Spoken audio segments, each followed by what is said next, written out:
ಓಂ ನಮೋ ವಾಸುದೇವಾಯ. ಓ ಗುರುಭ್ಯೋ ನಮಃ. ಓಂ ನಮೋ ಭಗವತೆ ವಾಸುದೇವಾಯ. ಆಷಾಢ ಮಾಸದ ಕೊನೆಯ ದಿನ ಇದು ಭೀಮನ ಅಮಾವಾಸ್ಯೆ ಅಂತ ಕರೀತಾರೆ. ಆಮೇಲೆ ಮಹಾಭಾರತದಲ್ಲಿ ಬರ್ತಾ ಇರೋ ಆ ಭೀಮನ ಅಥವಾ ಭೀಮೇಶ್ವರ ಅಮಾವಾಸ್ಯೆ ಅಂತ ಹೇಳ್ತಾರೆ. ಇದು ವಿಶೇಷತೆ ಏನು, ಯಾಕೆ ಆ ಥರ ಕರೀತಾರೆ? ಈ ಜ್ಯೋತಿರ್ಭೀಮೇಶ್ವರ ವ್ರತ ಏನಕ್ಕೆ ಮಾಡ್ತಾರಮ್ಮ ಅಂತಂದರೆ, ಗಂಡನಿಗೆ ಪತಿವ್ರತ ಶಿರೋಮಣಿಗಳು ಪೂಜೆ ಮಾಡೋಣ, ಅದನ್ನು ಭೀಮೇಶ್ವರ ವ್ರತ ಅಂತ ಕರೀತಾರೆ. ಯಥೇಚ್ಛವಾಗಿ ನಮ್ಮ ದಕ್ಷಿಣ ಭಾರತದಲ್ಲಿ ಭಾಳಷ್ಟು ಜನ ಇದನ್ನು ಈ ಜ್ಯೋತಿರ್ಭೀಮೇಶ್ವರ ವ್ರತ ಮಾಡ್ತಾರೆ. ಈ ಕರ್ನಾಟಕ, ಆಂಧ್ರ, ತಮಿಳುನಾಡಿನಲ್ಲಿ ಅತಿ ಹೆಚ್ಚು ಮಾಡ್ತೀವಿ ಈ ಹಬ್ಬನ ಭೀಮೇಶ್ವರ ವ್ರತ ಅಂತೇಳಿ. ಭೀಮನ ಅಮಾವಾಸ್ಯೆ ಅಂತಲೇ ಕರೀತಾರೆ ಇದನ್ನು. ಕೆಲವರಿಗೆ ಭೀಮ ಅಮಾವಾಸ್ಯೆ ಹೇಗೆ ಕರೀತಾರೆ ಅಂತ ಹೇಳಿದ್ರೆ, ಈ ಮಹಾಭಾರತದಲ್ಲಿ ಭೀಮನ ಬರ್ತಕ್ಕಂಥ ಅಮಾವಾಸ್ಯೆ ದಿನ ಅವ್ರನ್ನ ಪೂಜೆ ಮಾಡಿದ್ರೆ ಅಂಥ ಬಲಶಾಲಿ ಭೀಮ ನಿಮಗೆ ಗೊತ್ತಲ್ಲ ಪಾತ್ರ, ಅಂಥ ಬಲಶಾಲಿ. ಅದರಿಂದನೇ ಡೌಟ್ ಆಗಿ ಕೇಳಿದೆ, ಆ ಭೀಮನ ಅಥವಾ ಭೀಮೇಶ್ವರ ಅಂದರೆ ಈಶ್ವರ ಅಂತಲೂ ಕರೀತಾರೆ, ಯಾರು ಇದು ಅಂತ. ಅಲ್ಲ, ಆ ಮಹಾಭಾರತ ಭೀಮ ಅಂದರೆ ಇವತ್ತಿನಿಂದ ದಕ್ಷಿಣಾಯನಕ್ಕೆ ಕಾಲಿಡ್ತಿದ್ದೀವಿ. ಇದು ಕೃಷ್ಣ ಪಕ್ಷ ನಾವು ಇವತ್ತಿನಿಂದ ಈಗ ಉತ್ತರಾಯಣ ಕಂಪ್ಲೀಟ್ ಆಯಿತು. ನಾಳೆಯಿಂದ ಶ್ರಾವಣ ಸ್ಟಾರ್ಟ್ ಆಗುತ್ತೆ. ಶ್ರಾವಣ ಆಗುತ್ತೆ. ಇವತ್ತಿಂದ ನಾವು ಉತ್ತರಾಯಣಕ್ಕೆ ಕಾಲಿಡ್ತಾ ಇದ್ವಿ. ಇನ್ನು 6 ತಿಂಗಳು ನಾವು ಉತ್ತರಾಯಣದಲ್ಲಿ ಇರ್ತೀವಿ. ಇದರಲ್ಲಿ ಮಹಾವಿಷ್ಣು ಮಲಗಿರ್ತಾರೆ. ಈಗ ಈ ನಾಳೆಯಿಂದ ನಾವು ಶ್ರಾವಣ ಸ್ಟಾರ್ಟ್ ಆಗುತ್ತೆ. ಅದಕ್ಕಿಂತ ಭೀಮೇಶ್ವರ ವ್ರತ ಅಂತ ಕರೀತಾರೆ. ಏನಮ್ಮ ಅಂದರೆ ವಿಶೇಷ, ಮಹಾಭಾರತದಲ್ಲಿ ಭೀಮನಿಗೆ ಅದಕ್ಕೆ ಯಾಕೆ ಪ್ರಚಲಿತವಾಗಿದೆ ಅಂತಂದರೆ, ಆ್ಯಕ್ಚುಲಿ ಇದು ಈಶ್ವರನ ಪೂಜೆ ನಾವು ಮಾಡ್ತಾ ಇರೋದು. ಭೀಮ ಅಂದರೆ ಈಶ್ವರ ಅಂತ ಅರ್ಥ. ಭೀಮೇಶ್ವರ, ಜ್ಯೋತಿರ್ಭೀಮೇಶ್ವರ ಅಂದರೆ 2 ಜ್ಯೋತಿಗಳನ್ನು ಇಟ್ಟು, ಒಂದು ಶಿವ, ಇನ್ನೊಂದು ಪಾರ್ವತಿ. ಮಣ್ಣಿನ ಅಣತೆಯಲ್ಲಿ ನಾವು ಬಿಟ್ಟು ಪೂಜೆ ಮಾಡ್ತೀವಿ, ಜ್ಯೋತಿ ಅಂತ ಕರಿತೀವಿ. ಭೀಮ ಅಂದರೆ ಶಂಕರ. ಪಾರ್ವತಿ ಮತ್ತು ಶಂಕರಣ್ಣನ ಪೂಜೆ ಮಾಡೋದಕ್ಕೆ ನಾವು ಭೀಮೇಶ್ವರ ವ್ರತ ಅಂತ ಕರಿತಾರೆ. ಗಂಡನ ಆಯುಷ್ ಹೆಚ್ಚಾಗಲಿ ಅಂತನೂ ಪೂಜೆ ಮಾಡ್ತಾರೆ ಈ ವ್ರತನ. ಅದು ಮಹಾಭಾರತ ಭೀಮನಿಗೆ ಹೋಗ್ಬೇಕಮ್ಮ ಅಂದರೆ, ನಾವು ಭೀಮ ಮಾಮೂಲಿ ವಾಯುಪುತ್ರನ ಮಗ, ವರದಿಂದ ಹುಟ್ಟಿರ್ತಾರಲ್ಲ, ಶಿವನ ಪೂಜೆ ಮಾಡೋದ್ರಿಂದ ಭೀಮನ್ಗೆ ಈ ಹೆಸರು ಬಂತು. ಹೌದು. ಭೀಮ ಕೂಡ ತುಂಬಾ ಯಥೇಚ್ಛವಾಗಿ ಭಕ್ತಿಯಿಂದ ಶಿವನ ಪೂಜೆ ಮಾಡ್ತಾರೆ. ಅದರಿಂದ ಭೀಮ ಅಂದ್ರೆ ನಾವು ಕರೆಕ್ಟ್. ಹೌದು. ಭೀಮ ಅಂದರೆ ಬುದ್ಧಿವಂತ ಅಂತ ಫಸ್ಟ್. ಭೀಮ ಅಂದರೆ ಬುದ್ಧಿವಂತ. ಆ ಭೀಮ ಮಹಾನ್ ಭಕ್ತ ಶಂಕರನಿಗೆ ಯಾರು? ಭೀಮ ಬಲಶಾಲಿ ಆಗಿರ್ತಕ್ಕ ಭೀಮ. ಇವ್ರು ಯಾಕೆ ಅಷ್ಟೊಂದು ಬಲ ಬಂದಿರ್ತಪ್ಪ ಅಂದರೆ, ಈ ಒಂದು ಸಾರಿ ಅವರು ಇವ್ರು ಯಾರು ಪಾಂಡುರಾಜ ಮತ್ತು ಆಮೇಲೆ ಇವರು ಕುಂತಿದೇವಿ ಇರ್ತಾರಲ್ಲ, ಅವರು ವಾಯುಪುತ್ರನಿಂದ ಸಹಾಯದಿಂದ ಹುಟ್ಟಿರ್ತಕ್ಕಂಥ ಹುಟ್ಟಿರ್ತಾರಲ್ಲ, ಇದಕ್ಕೆ ಅವ್ರು ವಾಯುವಾಹಕಾರಿ ಹೋಗಿರ್ತಾರೆ. ಕುದುರೆ ಗಾಡಿಗಳಲ್ಲಿ ವಾಯುವಾಹಕ ದಂಡಕಾರಣ ಕಡೆ ಹೋಗ್ಬೇಕಾದ್ರೆ, ಆ ಕುದುರೆಗಳಲ್ಲಿ ಹೋಗ್ಬೇಕಾದ್ರೆ ಅಚಾನ್ ತಪ್ಪಿ ಮಗುನ ಇನ್ನೂ ಒಂದು 9 ತಿಂಗಳು 10 ತಿಂಗಳು ಮಗು, ಅದು 1 ವರ್ಷದ ಒಳಗಡೆ ಮಗು. ಈ ಗಂಡ ಹೆಂಡತಿ ಕುದುರೆಗಳು ಯಥೇಚ್ಛವಾಗಿ ಇದು ಹೋಗ್ಬೇಕಾದ್ರೆ ಹಿಂಗೆ ಎತ್ತಿ ತಗ್ಗು ಆಗುತ್ತಲ್ಲ ಚಕ್ರಗಳದ್ದು, ಮೇಲೆ ಕೆಳಗೆ ಆಗ್ಬಿಟ್ಟು ಭೀಮಸೇನ ಆಗ್ತಾನೆ ಕೆಳಗಡೆ ನೋಡ್ಕೊಳ್ಳಿ ಇನ್ನು ಚಕ್ರ ಬಿಡ್ತೀವಿ ಅಂತೇಳಿ ಆಯಮ್ಮ ಗಂಡನ ಇದರಲ್ಲಿಂದ ಮಗನ ಕೈ ಬಿಟ್ಬಿಡ್ತೈತೆ. ಆ ಮಗು ಸುಮಾರು ಪರ್ವತಗಳಿಂದ ಕೆಳಗಡೆ ಬಿದ್ದಿರ್ತೈತೆ. ಭೀಮ ನಮ್ಮ ಮಗು, ಇವ್ರಿಬ್ಬರು ಗಂಡ ಹೆಂಡ್ತಿ ನೋಡಿ, ಮಗು ಬಿದ್ದುಬಿಡ್ತಲ್ಲ ಅಂತ ಹೇಳ್ಬಿಟ್ಟು ಅವರು ಆ ರಥನಲ್ಲೇ ಬಿಟ್ಬಿಟ್ಟು ಕೆಳಗಡೆಯಿಂದ ಪರ್ವತಗಳಿಂದ ನಡ್ಕೊಂಡು ಬಂದು ನೋಡ್ತಾರೆ ಆ ಮಗುನ. ಆ ಬಂಡೆ ಚಿದ್ರವಾಗಿ ಹೋಗ್ಬಿಡ್ತಾರೆ, ಬಿದ್ದಿರುತ್ತೆ. ಈ ಮಗು ಬಿದ್ದಿರೋ ಬಂಡೆ ಚಿದ್ರವಾಗಿ ಹೋಗಿತ್ತು. ಆ ಮಗು ಹೆಂಗಿದ್ರು ನನ್ನ ಅಕ್ಕಲಿಗೆಲ್ಲ ನಗ್ತಾ ಇರುತ್ತೆ. ಅದನ್ನ ಮಗು ನೋಡ್ತಾರೆ, ನಾನು ಏಟಿಗೆ ಏನಾಗಿರಲ್ಲ, ಆ ಬಂಡೆನ ಬಿದ್ದಕ್ಕಂತ ನಮ್ಮ ಮಗ ಎಂಥ ಬಲಶಾಲಿ ಅಂತೇಳಿ ಅವರು ವಜ್ರಕಾಯ ಅಂತ ಹೇಳ್ಬಿಟ್ಟು ಅವರು ಅದಕ್ಕೆ ಭೀಮ ಬಲಶಾಲಿ ಅಂತ ಹೇಳ್ಬಿಟ್ಟು ನನ್ನ ಮಗ ಎಷ್ಟು ಬಲಶಾಲಿ ಅಂತ ಹೇಳ್ಬಿಟ್ಟು ಲೋಕ ರೂಢಿ ಆಯ್ತದು. ಇನ್ನೊಂದು ಅದೇ ಒಂದು ಕೀಚಕನ ವಧೆಯಲ್ಲಿ ಬರ್ತದೆ ಇದೇ ಭೀಮನೆ. ಮಹಾಭಾರತದಲ್ಲಿ ದ್ರೌಪದಿ ಹೇಳ್ತಾಳೆ, ಏನು ಆ ರಾಮಾಗ ಮಲಗಿದ ಒಂದು ಸನ್ನಿವೇಶ ಬರ್ತದ್ರಲ್ಲಿ. ಅಲ್ಲಿ ಕೀಚಕನ ವಧೆ ನಡೆದಿದ್ದು, ಆ ರಾಮಾಗಿಲ್ಲಿ ಮಲಗಿದೆಯಲ್ಲೇ ನೀನು, ಭಾರತದ ಮಗನೇ, ಇಡೀ ಮಹಾಭಾರತ ಬಲಶಾಲಿ ಅಂತ ಪೂಜೆ ಮಾಡ್ತಾರಲ್ಲ, ಎದ್ದೇಳು ಅಂತೇಳಿ ದ್ರೌಪದಿ, ನಾಳೆ ನನ್ನ ಕೀಚಕನ ಹತ್ರ ಹೋಗ್ಬೇಕಾಗ ನೀನು ಬಂದು ನನ್ನನ್ನು ಈ ನಿನ್ನ ಬಲಶಾಲಿನ ತೋರಿಸು ಅಂತೇಳಿ ದ್ರೌಪದಿ ಕೂಡ ಅವನಿಗೆ ಮೊದಲಿಸ್ತಾಳೆ. ಅವ್ನಿಗೆ ಅವಾಗ ಎಚ್ಚೆತ್ಕೊಳ್ಳುತ್ತೆ, ತಲೆದಲ್ಲಿ ಹೊಡ್ಕೊಂಡ್ಬಿಡ್ತೇನೆ, ಸಂದಿಗ್ಧ ಪರಿಸ್ಥಿತಿಯಲ್ಲಿ ನಾನು ಹೆಣ್ಣು ಕಾಪಾಡಲಾರ್ದಲ್ಲೇ ನಾನು ಇಲ್ಲಿ ಬಂದಿಯಾಗಿದ್ದೀನಲ್ಲಪ್ಪ, ನಾನು ಯಾವ ಥರ ತೋರಿಸ್ಬೇಕು ನನ್ನ ಶಕ್ತಿನ ಅಂತ ಹೇಳ್ಬಿಟ್ಟು ಅವನು ವಿಲೆ ಒದ್ದಾಗಿ ಆಯ್ತವ ಅವನಿಗೂ ಆಯಮ್ಗೆ ದ್ರೌಪದಿಗೆ ಆಶ್ವಾಸನೆ ಕೊಡ್ತಾನೆ, ಆಯಿತು ನಾಳೆ ದಿವಸ ನಿಂದನ್ನು ನಾನು ನಿನ್ನ ಕಾರ್ಯ ನನ್ನ ಪರಿವರ್ತನೆ ಮಾಡಿಕೊಡ್ತೀನಿ, ಕ್ಲಿಯರ್ ಮಾಡಿಕೊಡ್ತೀನಿ ಅಂತೇಳಿ ನಾಳೆ ದಿವಸ ಅವ್ನ ಫಲ ಗೊತ್ತಲ್ಲ ಕೀಚಕಿನ ಒದ್ದೆ ಒಂದೇ ಬುದ್ಧಿಗೆ ಹೊಡೆದ್ಬಿಟ್ಟು ಸಾಯಿಸ್ಬಿಟ್ಟು ಅಲ್ಲಿ ನನ್ನ ಬಲ ಪರಾಕ್ರಮನ ಅಲ್ಲಿ ತೋರಿಸ್ಕೊಡ್ತಾನೆ ಭೀಮ. ಅದು ಕೂಡ ಜನಗಳಿಗೆ ಓ ಅಂತ ಕೀಚಕನನ್ನೇ ಹೊಡೆದಂಥ ಭೀಮ ಬಹಳ ಪರಾಕ್ರಮಶಾಮಿ ಅಂತೇಳಿ ಲೋಕಾರೂಢಿಯಾಗಿ ಅದು ಆ ಭೀಮಂದದು. ಇವಾಗ ಈ ಭೀಮ ನಮ್ಮ ಭೀಮೇಶ್ವರ ಅಂತಂದ್ರೆ ಶಂಕರನಿಗೆ ಭೀಮ ಅಂತಾನೆ ಹೆಸರು ಬಂದಿರೋದು. ಭೀಮ ಅಂದ್ರೆ ಬುದ್ಧಿವಂತ, ಬಲಶಾಲಿ, ಕೇಳಿದವರನ್ನೆಲ್ಲ ಕೂಡ ಶಂಕರನೇ. ಇದಕ್ಕೊಂದು ಕಥೆ ಇದೆ. ಈ ಪತಿವ್ರತ ಶಿರೋಮಣಿಗಳು ಗಂಡನ ಪಾದ ಪೂಜೆ ಮಾಡೋದಕ್ಕೆ ಗಂಡ ಯಾವಾಗಲೂ ನಾನು ಮುತ್ತೈದೆಯಾಗೇ ಇರಬೇಕು ಅಂತ ಹೇಳ್ಬಿಟ್ಟು ಈ ಪೂಜೆ ಮಾಡೋದಕ್ಕೆ ಇದೇ ಕಾರಣ. ಹಿಂದಿದೆ ಸೌತಕಾದ ಮುನಿಗಳು ಸೂತ ಪುರಾಣಿಕರು ಸೌಕಾದ ಮುನಿಗಳಿಗೆ ಒಂದು ಸೂತ ಪುರಾಣಿಕರಿಂದ ಕಥೆ ಹೇಳ್ಸ್ಕೊಂತಾರೆ. ಈ ಭೂಲೋಕದಲ್ಲಿ ಸ್ತ್ರೀಯರಿಗೆ ಮಾಂಗಲ್ಯ ಭಾಗ್ಯ ತುಂಬ ಕಮ್ಮಿ, ಬರೀ ಅವರೇ ಇರ್ತಾರಪ್ಪ, ಕಾರಣ ಏನು ಅಂತೇಳಿ ಕೇಳ್ತಾರೆ ಅವ್ರಿಗೆ. ಅದಕ್ಕೊಂದು ಕಾರಣ ಇದೆ, ಇವು ಯಾವಾಗಲೂ ಸುಮಂಗಲಿರಲ್ಲಾಗೆ ಇರಬೇಕು ಅಂತೇಳಿ ಸೂತ ಪುರಾಣಿಕರು ಅವ್ರಿಗೆ ಕೇಳ್ತಾರೆ. ಅದಕ್ಕೊಂದು ವ್ರತ ಇದೆಯಪ್ಪ ಅಂತೇಳಿ ಅವ್ರು ಸೂತ ಪುರಾಣಿಕರು ಸೌಕಾದ ಮುನಿಗಳಿಗೆ ಹೇಳ್ತಾರೆ. ಅದು ಯಾವ ವ್ರತ ಅಂತ ಕೇಳಿ ಒಂದು ಹಿಸ್ಟ್ರಿ ಇದೆ ಅದಕ್ಕೆ.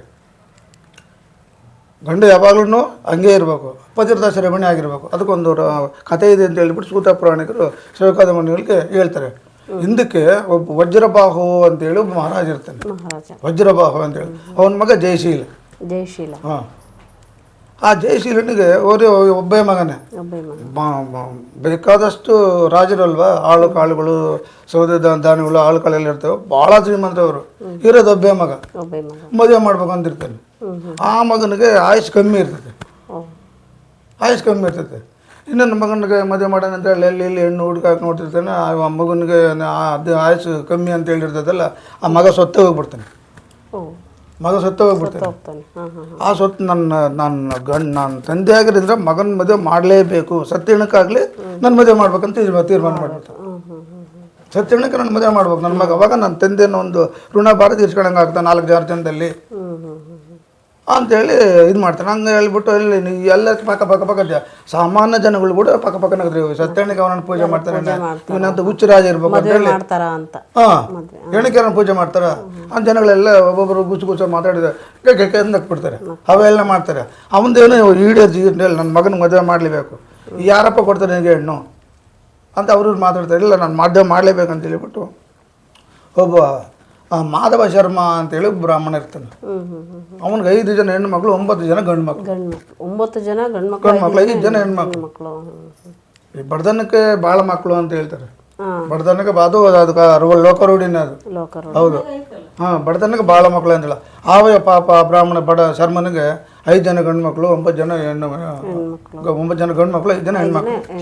ಅದರಲ್ಲಿ ಹೆಣಕ್ಕನೆ ಇವಯ್ಯ ಡಂಗುರ ಸಾಡ್ಬಿಟ್ಟು ಅರ್ಧ ರಾಜ್ಯ ಕೊಡ್ತೀನಿ, ವಜ್ರ ವೈಢಗಳನ್ನ ಕೊಟ್ಬಿಟ್ಟು 1000 ಕುದುರೆಗಳು ಆನೆಗಳು ದಾನ ಮಾಡ್ತೀನಿ, ಯಾರನ್ನ ಹೆಣ್ಣು ಕೊಡಿದ್ರೆ ಯಾರು ಮದುವೆ ಅವ್ರಿಗೆ ಕೊಡ್ತೀನಿ, ದವಸ ಧಾನ್ಯ, ನನ್ನ ವಜ್ರ ವೈಢ್ಯರೆಲ್ಲನೂ ದನಕನಗಾನಗಳನ್ನ ಅವನಿಗೆ ನಾನು ದಾನ ಮಾಡಿಕೊಡ್ತೀನಿ ಅಂತೇಳಿ ಡಂಗುರ ಸಾರ್ತಾನೆ.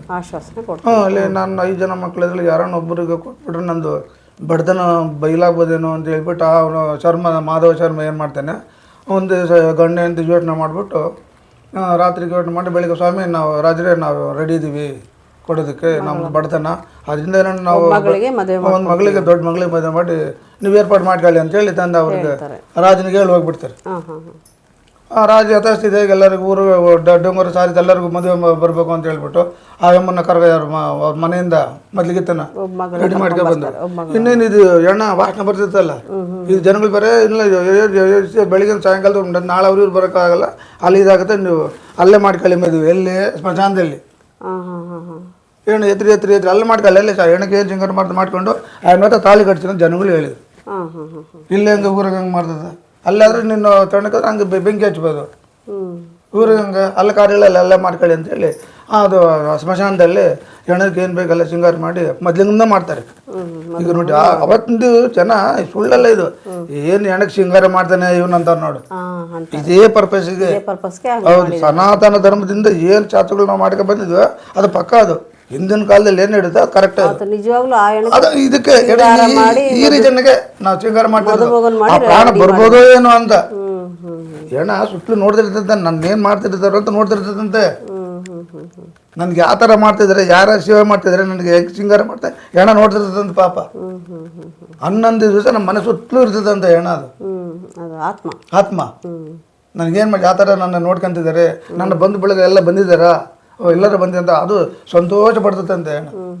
ಹಂಗಾಗುವ ಈ ಹಣ್ಣನ್ನ ಈ ಮಹಾರಾಜನ ಜಯಶೀಲ ಎಂಬ ಭದ್ರ ಮಗ ಜಯಶೀಲನ್ನ ರಾಜನ ಮಗನ್ನ ವಜ್ರಪೋಹ ಮಗವನ್ನ ಜಯಶೀಲ ಅಂತ ಹೇಳಿ ಜಯಂತಿ ಸುಶೀಲ ಇವರು ಮಾಧವ ಶರ್ಮನ ಹೆಂಡತಿ ಸುಶೀಲ ಅಮ್ಮ. ಇವರು ಇವರು ಅಡವೆಯಲ್ಲಿ ಇನ್ನೇನು ರೆಡಿ ಮಾಡಿದ್ರಲ್ಲಮ್ಮ, ಅವರು ಮದುವೆ ಮಾಡಕ್ಕೆ ತಗೊಬಂದ್ರು ಹೆಣ್ಣನ್ನು ಅಡವೆಯಲ್ಲೇ, ಅಲ್ಲೇ ಸ್ಮಶಾನದಲ್ಲಿ ಅದ್ರಿಗೂ ಮದುವೆನ. ಇನ್ನೇನು ಹೆಣ್ಣು ಬಂದರು, ಅವ್ರು ಇವ್ರು ಹೆಣ್ಣು ಕಡೆ ನೋಡಿದ್ರು. ನಾವು ಏನು ಮಹಾರಾಜ್ ಇಲ್ಲ ಯಥಾಸ್ಥಿತಿ ನಾವು ಏನು ಲೋಕಾರೂಢಿ ಇದೆಯೋ ಅದೇ ಥರನೇ ಮುತ್ತೈದರಲ್ಲಿ ಮದುವೆ ಮಾಡಲೇಬೇಕು, ಬಾಚಿಂಗ್ ಕಟ್ಬೇಕು, ಅದಂತ ಕಾಶಿ ಯಾತ್ರೆ ಮಾಡ್ಬೇಕು, ಎಲ್ಲನೂ ಕರಂಡಿ ಹಳ್ಳು ಬಾಚಣಿಗೆ ಚೊಪ್ಪಲಿ ಕೊಡೆ ಎಲ್ಲ ತಗೊಬಂದು ಏನು ಮಾಡ್ಬೇಕು ಎಲ್ಲ ಶಾಸ್ತ್ರಗಳೆಲ್ಲ ಪರಿಶೀಲನೆ ಮಾಡಿ ಪರಿಶೀಲನೆ ಮಾಡಿ ಆಮೇಲೆ ಹತ್ರ ಹೆಣ್ಣ ಹತ್ರ ನಮಗೆ ತಾಳಿನೇ ಕಟ್ಸಿಬಿಟ್ರು. ಏನಮ್ಮ ಇವತ್ತಿನಿಂದ ನೀನು ಇದೇ ನಿನ್ನ ಗಂಡ ಧರ್ಮಪತ್ನಿಯಾಗಿ ನೀನು ಸಹಬಾಳ್ವೆಯಾಗಿ ಮಾಡ್ಕೊಂಡು ಹೋಗ್ಬೇಕು. ಈ ಹೆಣ್ದತ್ರ ನಾನು ಯಾವ ಸಹಬಾಳ್ವೆ ಮಾಡ್ಕೊಂಡು ಹೋಗೋಣ ಪರಮಾತ್ಮ ಅಂತೇಳಿ ಶಿವನ ಕುರಿತು ಯಾರಿಗೂ ಇದು ಮಾಡ್ಕೊಳಲ್ಲ. ಶಿವನ 9 ನಾಮಗಳನ್ನ ಜಪ ಮಾಡ್ಕೊಂತಾರೆ. ಓಂ ಮಹಾದೇವಾಯ ಸರ್ವೇಶ್ವರಾಯ ತ್ರ್ಯಂಬಕಾಯ ತ್ರಿಪುರಾಂತಕಾಯ ತ್ರಿಕಾಲಾಗ್ನಿಕಾಲಾಯ ಕಾಲಾಗ್ನಿರುದ್ರಾಯ ನೀಲಕಂಠಾಯ ಮೃತ್ಯುಂಜಯ ಸರ್ವೇಶ್ವರಾಯ ಸದಾಶಿವಾಯ ಮಹಾದೇವಾಯ ನಮೋ ನಮಃ ಅಂತೇಳಿ ಅಮ್ಮ ಪ್ರಾರ್ಥನೆ ಮಾಡ್ತಾರೆ. ಈ 9 ಹೆಸರುಗಳು ಯಾರು ಹೇಳ್ತಾರೋ ಅವ್ರು ಬಹು ಶ್ರೀಮಂತರಾಗ್ತಾರೆ. ಅವ್ರು ಏನು ಮನಸ್ಸಿನಲ್ಲಿ ನೆರವೇರ್ಕೊಂತ ಮಾಡ್ತಾರೆ ಅವೆಲ್ಲ ಈಡೇರುತ್ತೆ. ಶ್ರೀಮಂತಿಕೆ ಬರುತ್ತೆ ಶ್ರೀವನ್ನನ ಪೂಜೆ ಮಾಡಿದ್ರೆ, ತುಂಬಾ ಶ್ರೀಮಂತಿಕೆ ಬರುತ್ತೆ. ಮುತ್ತೈತನ ನನಗೆ ಮುತ್ತೈತನ ಕೊಡಪ್ಪ ಪರಮಾತ್ಮ, ನನಗೆ ನನಗೆ ಶ್ರೀಮಂತಿಕೆ ಬೇಡ ಅಂತ ಕೇಳಿದ್ಲು. ಆ ಪರಮೇಶ್ವರ ಅವಾಗಲೂ ಎಲ್ಲೋ ಆತ ಜಟಾಜೂಟಿಯಾಗಿ ಎಲ್ಲೋ ಇದ್ದ. ಆತನ ಕಿವಿಗೆ ಈ 9 ನಾಮಗಳಾಗಿ ಬಿದ್ದು, ಯಾರು ನನ್ನ ಭಕ್ತರು ಭೂಲೋಕದಲ್ಲಿ ನನ್ನನ್ನು ಪ್ರಾರ್ಥನೆ ಮಾಡ್ತಾರೆ ಅಂತ ಹೇಳ್ಬಿಟ್ಟು ಅಲ್ಲೇ ಡಮರುಗ ಸಮೇತವಾಗಿ ನಂದಿ ವಾಹನಾಗಿ ರೂಢನಾಗಿ ಬಂದ್ಬಿಟ್ಟು ಪ್ರತ್ಯಕ್ಷನಾಗಿ ಆ ಭದ್ರತಾ ಶಿರೋಮಣಿಯಕ್ಕಂತ ಆ ಮದುಮಗಳಿಗೆ ಏನಮ್ಮ ನಿನ್ನವರ ಪರಮಾತ್ಮ ಇವ್ರು ನೋಡಿ ನನಗೆ ಚಂದಕ್ಕೆ ಮದುವೆ ಮಾಡಿದರು, ಏನು ಅವರ ಉದ್ದೇಶ ಇಟ್ಕೊಂಡು ಮದುವೆ ಮಾಡಿದರು, ನನಗೆ ಮಾತ್ರ ನನ್ನ ಗಂಡ ಬೇಕು, ನೀನು ಎಲ್ಲರಿಗೂ ದಾನ ಮಾಡಿದ್ಯ, ಮಾರ್ಕಂಡೇಯ ಋಷಿನ ಬದುಕಿಸಿದ್ಯಾ, ಚವನ್ಮಾ ಋಷಿನ ಬದುಕಿಸಿದ್ಯಾ, ಸಹಸ್ರ ಋಷಿಗಳನ್ನ ಬದುಕಿಸಿ ಅವ್ರಿಗೆ ಮದುವೆನೂ ಮಾಡಿದ್ಯಾ. ಮಾರ್ಕಂಡೇಯ ಋಷಿಗೆ ಎಷ್ಟು 15 ವರ್ಷ, ಚವನ್ಮಾ ಋಷಿಗೆ ಎಷ್ಟು, ಅವ್ರಿಗೂ ದೀರ್ಘಾಯಸ ನೀವೇ ಕೊಟ್ಟಿದ್ದು. ಹಂಗೆ ನನ್ನ ಗಂಡನಿಗೂ ನೀನೇ ಕೊಡ್ಬೇಕು ಪರಮಾತ್ಮ ಅಂತೇಳಿ ಕಾಲಡ್ಕೆ ಬಿಡ್ತೇವೆ. ನನ್ನ ಗಂಡ ನೀನು ಕೊಡಲೇಬೇಕು ಅಂತೇಳಿ. ಆಯ್ತಮ್ಮ, ಇವತ್ತು ಯಾವ ವಾರ? ಅಮಾವಾಸ್ಯೆ, ಆಚರಣೆ ಮಾತ್ರ ಶೂನ್ಯ ಮಾಸದ ಕೊನೆಯ ಅಮಾವಾಸ್ಯೆ ದಿವಸ. ಈ ಅಮಾವಾಸ್ಯೆನ ಜ್ಯೋತಿ ಭೀಮ ಭೀಮೇಶ್ವರ ಅಮಾವಾಸ್ಯೆ ಅಂತೇಳಿ ನನ್ನ ಹೆಸರೇ ಕರೀತಾರೆ. ಆದ್ರಿಂದ ನೀನು ಈ ಜ್ಯೋತಿರ್ಭೀಮೇಶ್ವರ ವ್ರತನ ಭಕ್ತಿಯಿಂದ ಪೂಜೆ ಮಾಡಿ ನಿನ್ನ ಇಷ್ಟಾರ್ಥ ನೆರವೇರುತ್ತೆ ಅಂತೇಳಿ ಶಿವ ಪ್ರತ್ಯಕ್ಷ ಮಾಡಿ ಆಯ್ಮಗೆ ಆಶೀರ್ವಾದ ಮಾಡಿ ಹೊರಟು ಹೋದು. ಅವಾಗ ಮಣ್ಣಿನ ದೀಪ ಇಟ್ಬಿಟ್ಟು ಈ ಅಡಿವಾಗ ಏನು ಸಿಗುತ್ತೆ ನನಗೆ? ಒಂದು ಆಲ್ಮರ ಮಾತ್ರ ಐತೆ ಅಷ್ಟೇ. ಇಲ್ಲಿ ಪಾಪ ಹೆಂಗಪ್ಪ ನಾನು ಇವಾಗ ದೀಪಾರಾಧನೆ ಮಾಡ್ಬೇಕು, 2 ದೀಪಗಳು ಎಲ್ಲಿ ತಗೋಬತ್ತೀಯ, ಒತ್ತಿಗಳು ಎಲ್ಲಿ ತಗೋಬತ್ತೀಯ, ಎಣ್ಣೆ ಎಲ್ಲಿ ತಗೋಬತ್ತೀಯ, ಪಂಚಾಮೃತಕ್ಕೆ ಹಾಲು ಎಲ್ಲಿ ತಗೋಬತ್ತೀಯ? ಆಯ್ಮ ಪರಮಾತ್ಮ ನನ್ನ ಪತಿವ್ರತ ಶಿರೋಮಣಿ ನನ್ನ ದೇಹದಲ್ಲಿ ನಾನು ಇದ್ರೆ ಎಲ್ಲ ಇಲ್ಲೇ ಸಿಗ್ಲಿ ಅಂದ್ಬಿಟ್ಲು. ಕಣ್ಮುಚ್ಕೊಂಡು ಹಾಲ್ದು ಮರಿರ್ತಕ್ಕಂಥ ಎಲೆನ ಬತ್ತಿಯಾಗಿ ಮಾಡ್ಕೊಂಡು ಆ ಮಣ್ಣನ್ನ ದೀಪದ ಸ್ತಂಭ ಮಾಡ್ಕೊಂಡ್ಬಿಟ್ಟು ಆ ಎಲೆಯಲ್ಲಿ ಬರ್ತಕ್ಕಂಥ ಹಾಲನ್ನ ಎಣ್ಣೆಯಾಗಿ ಪರಿವರ್ತನೆ ಮಾಡ್ಕೊಂಡ್ಬಿಟ್ಟು ದೀಪ ಹಚ್ಬಿಟ್ಟು ಶಿವ ಪಾರ್ವತಿಯರನ್ನ ಆಹ್ವಾನ ಮಾಡಿ, ಒಂದು ದೀಪದಲ್ಲಿ ಪಾರ್ವತಿನ, ಇನ್ನೊಂದು ದೀಪದಲ್ಲಿ ಭೀಮಶಂಕರನ್ನ. ನಾವು ಭೀಮಶಂಕರ ಅಂತಾನೆ ಕರಿಬೇಕು. ಭೀಮ ಅದು ಆಕ್ಚುಲಿ ಈ ಭೀಮಲ್ಲಿ ಮಹಾಭಾರತ ಭೀಮಲ್ಲಿ ಬರ್ತಕ್ಕಂಥದ್ದಲ್ಲ. ಈ ಭೀಮೇಶ್ವರನ್ನೇ ನೀನು ಹೇಳಿ ನಿನ್ನ ಬಾಯಲ್ಲಿ ಪಲಕಬೇಕು, ಭೀಮೇಶ್ವರ ಶಂಕರ ಅಂತೇಳಿ. ಒಂದು ಕಡೆ ಪಾರ್ವತಿನ, ಇನ್ನೊಂದು ಕಡೆ ನನ್ನನ್ನ ಇಟ್ಟು ಪೂಜೆ ಮಾಡಮ್ಮ ಅಂತ ಹೇಳ್ತೇನೆ. ಅವ ಎಳೆ 9 ಎಳೆ ಒಂದು ಇದು ಬರ್ತದೆ. ನಾವೇನ ದಾರ ಏನಂತೀವಿ, ದಾರದೆಳೆ, ಹಸಿ ದಾರ. ಆ 9 ಎಳೆಗಳಲ್ಲಿ 9 ಗಂಟೆಗಳಾಗಿ 9 ನಾಮಸ್ಮರಣೆ ಮಾಡ್ಬೇಕು ನೀನು. ಒಂದೊಂದು ಗಂಟೆಗೂ ನನ್ನ ನಾಮಸ್ಮರಣ. ಪಶುಪಾದಾಯ ನಮಃ, ಗೌರಿಶಂಕರಾಯ ನಮಃ, ಮೃತ್ಯುಂಜಯ ನಮಃ, ಪಶುಪಾದಾಯ ನಮಃ, ಪರಮೇಶ್ವರಾಯ ನಮಃ. ಈ 9 ನಾಮಗಳನ್ನ ಜಪಿಸ್ಕೊಂಡು ನೀನು ನನಗೆ ಹಂಗೆ ಶಿವಲಿಂಗಕ್ಕೆ ದಾರ ಕಟ್ಬೇಕಮ್ಮ, ದೀಪಕ್ಕೆ ದಾರಗೆ ಕಟ್ಬೇಕು, ಕಂಗಣ ಕಟ್ಬಿಟ್ಟು ನೀವು ನಮಗೆ ಪೂಜೆ ಮಾಡಿದ್ರೆ ನಿನ್ನ ಇಷ್ಟಾರ್ಥ ನೆರವೇರುತ್ತೆ ಅಂತೇಳಿ ಪರಮೇಶ್ವರ ಎಲ್ಲಿ ಹೋಗ್ಬಿಡ್ತಾರೆ ಅದೇ ಮಾಮೂಲಿ ತನ್ನ ಪತಿವ್ರತ ಚರ್ಮನ ಪ್ರಯತ್ನ ಮಾಡ್ಕೊಬಿಟ್ಟು ಆಹ್ವಾನ ಮಾಡ್ಕೊಬಿಟ್ಟು ಆ ದೇವಿನ ಆ 21 ಚುಕ್ಕೆ ಅಮಾವಾಸ್ಯೆ ಅಂತಲೂ ಕರಿತೀರಿ ಇವತ್ತು. ಚುಕ್ಕೆ ಅಮಾವಾಸ್ಯೆ ಅಂತ ಕರೀತಾರೆ, ಆಹ್ವಾಲ ಅಮಾವಾಸ್ಯೆ ಅಂತ ಕರೀತಾರೆ. ಇವತ್ತು ನೀವು ಚಿಕ್ಕ ಮಕ್ಕಳಿಗೆ ಈ ಆಹ್ವಾಲ ಅಂದರೆ ಅವಲಕ್ಕಿ ಅಂತನ, ಆಹ್ವಾಲ ಸಾಸಿವೆ ಕಾಳು ಮತ್ತು ತೇನೆ ಅಂದ್ರೆ ತುಪ್ಪ. ಆ ತುಪ್ಪ ತಗೊಬಿಟ್ಟು ಹೆಣ್ಮಕ್ಳಿಗೆ ಯಾರಿಗೆ ಮದುವೆ ಆಗಿರಲ್ಲೋ ಅವರಿಗೆ ಎಡಗಡೆ 3 ಸಾರಿ ಬಲಗಡೆ 3 ಸಾರಿ ಈ ಥರ ತೂ ಮಾಡ್ತಿಕೊಂಡು ಯಾವುದೊಂದು ಗಿಡಕ್ಕೆ ಹಾಕಿದ್ರೆ ಅವ್ರು ಬೇಗ ಮದುವೆ ಆಗುತ್ತೆ. ನಮ್ಮ ಅವರು ಇಷ್ಟಾದ ಸಿದ್ಧಿನಲ್ಲಿ ಇರುತ್ತೆ ಮತ್ತು ಚೆನ್ನಾಗಿ ಓದ್ತಾರೆ. ಈ ಅಮಾವಾಸ್ಯೆ ದಿವಸ ಮಾತ್ರ ಎಳ್ಳಮಾವಾಸ್ಯೆ ಅಮಾವಾಸ್ಯೆ ಅಂತೀರ ನಾವು, ಭೀಮೇಶ್ವರದ ದಿವಸ ಆಷಾಢ ಮಾಸದಲ್ಲಿ ಭೀಮೇಶ್ವರ ಅಮಾವಾಸ್ಯೆಗೆ ಆ ಪೂಜೆ ಮಾಡಲೇಬೇಕು ಮಕ್ಕಳಿಗಾದ್ರೆ. ಹೌದು, ಇವರು ಪತಿವ್ರತೆಯವರು ಭೀಮೇಶ್ವರನ ಪೂಜೆ ಮಾಡಬೇಕು, ಆಹ್ವಾನ ಮಾಡ್ಕೊಂಡು ಗೌರಿ ಓಂ ರೀಂ ಗೌರಿಯೇ ನಮಃ ಅನ್ಬೇಕು. ಇವತ್ತಿಂದು ಓಂ ರೀಂ ಗೌರಿಯೇ ನಮಃ ಅಂತ ಹೇಳ್ಬೇಕು. 21 ಸಾರಿ ಎಲ್ಲ ವಿವಾಹಿತರೇ ಮದುವೆ ಆಗಿರೋರೇ ಮಾಡ್ತಾರೆ ಮಾಡಬೇಕು. ಆಮೇಲೆ ಈ ಚುಕ್ಕಿ ಕನ್ಯಾವಣಿಯರು ಮಾಡಿದ್ರು ಅವ್ರಿಗೂ ಬೇಗ ಮದುವೆ ಅಂತ ಹೇಳ್ತಾರೆ. ಹೌದು, ಅವರು ಮಾಡಬೇಕು, ಕನ್ಯಾವಣಿಗಳು ಮಾಡಬೇಕು, ಬೇಗ ಮದುವೆ ಆಗುತ್ತೆ. ಅವರು ಕಾರ್ಯಸಿದ್ಧಿಗಳು ಎಲ್ಲ ಆಗ್ತವೆ, ಏನು ನಲ್ಕೊಂಡಿರ್ತಾರೆ. ಈಗ ಆಯಮ್ಮ ಭೀಮೇಶ್ವರ ಅಮಾವಾಸ್ಯೆ ಪೂಜೆ ಮಾಡಿದ್ರಿಂದ ಗಂಡನ ಜೀವ ಬಂದಿದ್ರಿಂದ ಈಗ ಲೋಕಾರೂಢಿಯಾಗಿ ಎಲ್ಲಾ ಜನಗಳನ್ನು ಪೂಜೆ ಮಾಡ್ತಾರೆ, ಅದನ್ನೇ ಪಾಲಿಸ್ತಾ ಬಂದಿದ್ದಾರೆ. ಆ ಒಂದು ಕಾರಣದಿಂದ ಹಂಗಾದ್ಮೇಲೆ ಪ್ರಾಣ ಬಂತ ಅವನಿಗೆ ಈ ಪೂಜೆ ಮಾಡಿದ್ರೆ ಆಹ್ವಾನ ಮಾಡ್ಕೊಬಿಟ್ಟು ಈ ಥರ ಆಹ್ವಾನ ಮಾಡ್ಕೊಳ್ಳಮ್ಮ ಗೌರಿನೂ ನನ್ನನ್ನು ಇಬ್ಬರನ್ನ ಆಹ್ವಾನ ಮಾಡ್ಕೊಂಡೆ ನಿನ್ನ ಗಂಡನಿಗೆ ಪ್ರಾಣ ಬರ್ತದೆ ಅಂತ ಹೇಳಿ. ಅದು ಸನ್ನಿವೇಶದಲ್ಲಿ ಸಿಕ್ಕಾಪಟ್ಟೆ ಮಳೆ ಬರ್ತದೆ ಕಣಕಲ್ಲಿ. ಆ ವಯಸ್ಸಲ್ಲಿ ಇನ್ನೇನು ಚಿತೆಗೆ ಬೆಂಕಿ ಇಡಬೇಕು, ಇನ್ನೇನು ಓದೇಳು ಗಂಡ ಅಂತೇಳಿ ಆ ಪರಮಾತ್ಮ ದೈವ ಶಿವ ಹೇಳಿದ್ನಲ್ಲ ಈ ಥರ ಪೂಜೆ ಮಾಡು. ಆ ಮಳೆ ಬಂದ್ಬಿಡ್ತು. ಆ ಮಳೆ ಬಂದು ಬೆಂಕಿ ಹೆಂಗೆ ಹಚ್ಚಿ ರಣ್ಣ ಮಳೆ ಸುಳಿದ್ಬಿಟ್ಟು ಎಲ್ಲ ನೀರು ಕೊಚ್ಚಿ ಹೋಗ್ಬಿಡ್ತು. ಇದರಲ್ಲಿ ಬೆಂಕಿ ಹಚ್ಚಕ್ಕೆ ಬಲ್ಲಿ ಮಳೆ ಬಂದ್ಬಿಡ್ತಲ್ಲ, ಓ ಪರಮೇಶ್ವರ ದಯ ಅಂತ ಹೇಳ್ಬಿಟ್ಟು ಇದು ಅಯ್ಯಮ್ಮ ದೇವ್ರ ಪೂಜೆ ಶುರು ಮಾಡ್ಕೊಂಡ್ಲಿಲ್ಲ. ಇನ್ನು ಗಂಡ ಹುಟ್ಟಿದ ಮೇಲೆ ಹೇಳಿದ್ನಲ್ಲ ಶಿವ ಪರಮಾತ್ಮ ಈ ಭೀಮೇಶ್ವರ ಹತ್ರ ರೆಡಿ ಮಾಡ್ಕೊಂಡ್ಲು. ಒಂದು ಹಸಿರಲೆ ತಮಲಪಾಕು ಅಂತ ಹೇಳ್ತೇವೆ ನಾವು, ಬಾಳೆ ಎಲೆ ತಗೊಬಿಟ್ಟು 2 ಜ್ಯೋತಿಗಳನ್ನ ಒಂದು ಶಿವ ಮತ್ತು ಪಾರ್ವತಿನ ಪ್ರತಿಷ್ಠಾಪನೆ ಮಾಡ್ಕೊಂಡ್ಲು. ಆಹ್ವಾನ ಮಾಡ್ಕೊಂಡ್ಬಿಟ್ಟು ಮತ್ತು 7 ದಾರ 9 ಗಂಟೆಗಳು ಹಾಕೊಬಿಟ್ಟು ಶಿವ ಪಾರ್ವತಿನ ಆಹ್ವಾನ ಮಾಡ್ಕೊಬಿಟ್ಟು ಈ 9 ಮಂತ್ರಗಳು ಮತ್ತು ನೆನೆಸ್ಕೊಬಿಟ್ಟು ಗೌರಿ ದೇವಿಯೇ ನಮಃ ಅಂತ ಹೇಳ್ಬಿಟ್ಟು 21 ಸಾರಿ ಕರೆದ್ಲು. ಆ ಗಂಡನ ಜೊತೆಗೆ ಇಟ್ಕೊಬಿಟ್ಟು ಅಲ್ಲೇನೆ ಆಯ್ತಪ್ಪ ವರ್ಷನೂ ನನಗೆ ಪೂಜೆ ಮಾಡ್ಕೊಂಡು ಹೋಯ್ತು. ಇದೇ ರೀತಿ ಭೂಲೋಕದಲ್ಲಿ ಇರೋ ಹೆಣ್ಣು ಮಕ್ಕಳು ಈ ದಿವಸದಲ್ಲಿ ಎಲ್ಲ ಸ್ತ್ರೀಯರು ಪತಿವ್ರತಾ ಶಿರೋಮಣಿಗಳು ಯಾರು ಇರ್ತಾರೆ ಅವರೆಲ್ಲರೂ ನಿನ್ನ ವ್ರತ ಮಾಡಲಿ, ತನ್ನ ಗಂಡಂದ್ರು ಕೂಡ ದೀರ್ಘಾಯುಷ್ಯ ಅಂತೇಳಿ ಬೇಡ್ಕೊಂಡ್ಬಿಟ್ಟು ಆ ತಾಯಿ ಈ ವ್ರತನ ಮಾಡೋದಕ್ಕೆ ಆಯಮ್ಮ ಕಾರಣ. ಹಂಗಾಗಿ ಎಲ್ಲರೂ ಭೂಲೋಕದಲ್ಲಿ ಬಂದಿದೆ. ಭೂಲೋಕದಲ್ಲಿ ಈ ಭೀಮೇಶ್ವರದ ಎಲ್ಲರೂ ಮಾಡ್ತೇವೆ. ಊರಿಗೆ ಮನೆಗೆ ಕರ್ಕೊಂಡು ಹೋಗಿ ಮಾಮೂಲಿ ಯಥಾರ್ಥ ಸಂಸಾರನ ಆಯ್ತು ಅವ್ರಿಗೂ. ಆದ್ರಿಂದನೇ ನಮಗೆಲ್ಲ ನೀವು ಪೂಜೆ ಮಾಡಿದ್ರೆ ದೀರ್ಘಾಯುಷ್ಯ ಬರುತ್ತೆ, ಆರೋಗ್ಯ ಆಯುಷ್ಯ ಆರೋಗ್ಯ ಎಲ್ಲರನ್ನು ಬಂದು ಸುಖ ಸಂತೋಷವಾಗಿ ನಾವು ಜೀವನ ಮಾಡ್ಬೋದು. ಈ ರೀತಿಯಾಗಿ ಈ ಜ್ಯೋತಿರ್ಭೀಮೇಶ್ವರ ವ್ರತನ ನಮ್ಮ ಹಿಂದೂ ಸನಾತನ ಧರ್ಮದಲ್ಲಿ ಏನಿದೆಯೋ ಆ ಪಳುವಳಿಕೆಗಾಗಿ ಈ ನಾವು ಪಾಲಿಸ್ಕೊಂಡು ಬಂದಿದ್ವಿ, ಬರ್ತಾ ಇದ್ದೀವಿ ಕೂಡ. ಈ ಒಂದು ಇವತ್ತು ಮರ್ತಿರ್ತಾರೆ. ಇನ್ನೊಂದು ಮರ್ತೇನೆ ನಾನು, ಅದು ಚುಕ್ಕೆ ಅಮಾವಾಸ್ಯೆ ಅಂತ ಹೇಳ್ತಾರೆ. ಚುಕ್ಕೆ ಅಂದರೆ ಸಂಸ್ಕೃತದಲ್ಲಿ ಹಣ ಅಂತ, ಕಾಸು. ಹೌದು, ಅದು ಇನ್ನೊಂದು ಏನಮ್ಮ ಅಂದರೆ 21 ರೂಪಾಯಿ ಇಟ್ಕೋಬೇಕು. ಅದು ಎಲೆಗಳಲ್ಲಿ ಹಸಿರೆಲೆ ಹೌದೌದು 21.